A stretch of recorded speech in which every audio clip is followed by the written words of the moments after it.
সবসময় তো তোমরা আমার ছোট্ট সংসারের সুন্দর সুন্দর মুহূর্তগুলো দেখো, আজকে কেননা আমার ইনলজ এর বাসায় সুন্দর একটা দিন তোমাদের সাথে শেয়ার করি। চলো।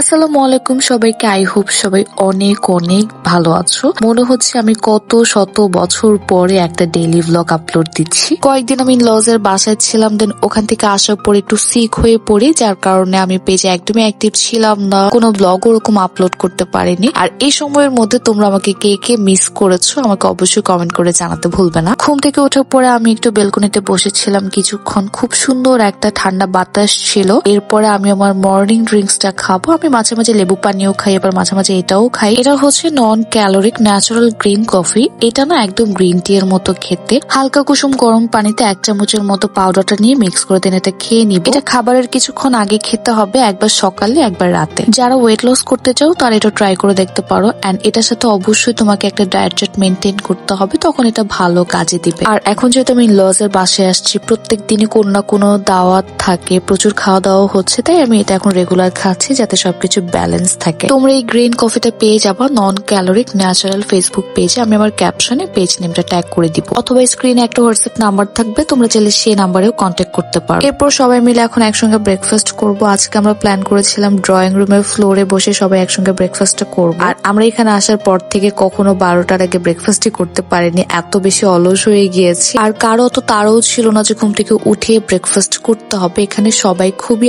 আইসি। যাই হোক, এরপরে চা খেলাম সবাই। তারপর আমার শাশুড়ি এখানে রান্না বান্না করছিল, গরু মাংস রান্না করছিল, আর পাশে একটা সবজি। এরপর শাওয়ার নিবো। আজকে আমি খুব আরামের একটা জামা পরবো। শাওয়ার নিয়ে এখন চলে যাবো আমার মামি শাশুড়ির বাসায়। সামনের যে দরজাটা দেখতে পাচ্ছ না, ওইটা হচ্ছে আমার মামি শাশুড়ির বাসা। আমার শাশুড়ি আর আমার মামি শাশুড়ি একই ফ্লোরেই থাকে, বাট দুজন দুইটা ফ্ল্যাট। মামির ফ্ল্যাটটাও মামি খুব সুন্দর করে একদম সাজিয়ে গুজিয়ে রেখেছে।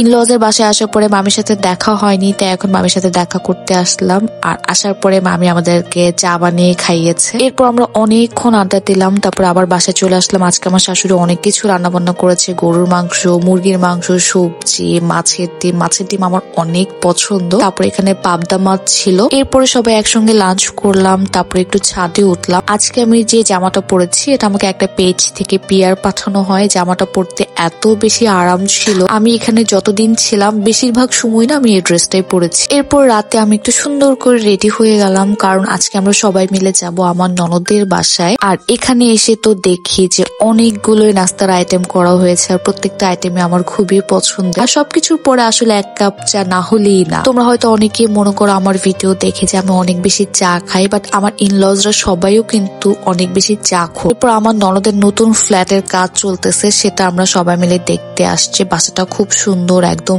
বড় আর খোলা মেলা চারপাশটা। বাসাটার কাজ এখনো কমপ্লিট হয়নি। আমি যখনই এরকম বড় বাসা দেখি আমার তখন ইচ্ছা করে যে আমি একদম বড় একটা বাসায় চলে যাই। আমার বাসাটার মধ্যে না জিনিসপত্র রাখা যাচ্ছে না, কারণ আমার অনেক জিনিস হয়ে গেছে, আর আমি যে নতুন কিছু কিনবো সেটারও আর জায়গা নেই। যাই হোক, এরপর সবাই মিলে একসঙ্গে আচার খেলাম, অনেকক্ষণ গল্প করলাম। আমি না অনেক রকমের ক্লিপস নেই, বাট পরে কেন জানি সেগুলো আর অ্যাড করি না। এডিট করতে বসলে দেখি যে আমার ভিডিওটা অনেক বেশি বড় হয়ে যায়, পরে আমি কেটে কেটে ভিডিও অনেক ছোট করে ফেলি। আর এটা হচ্ছে আমার ননদের মেয়ে ইনায়া।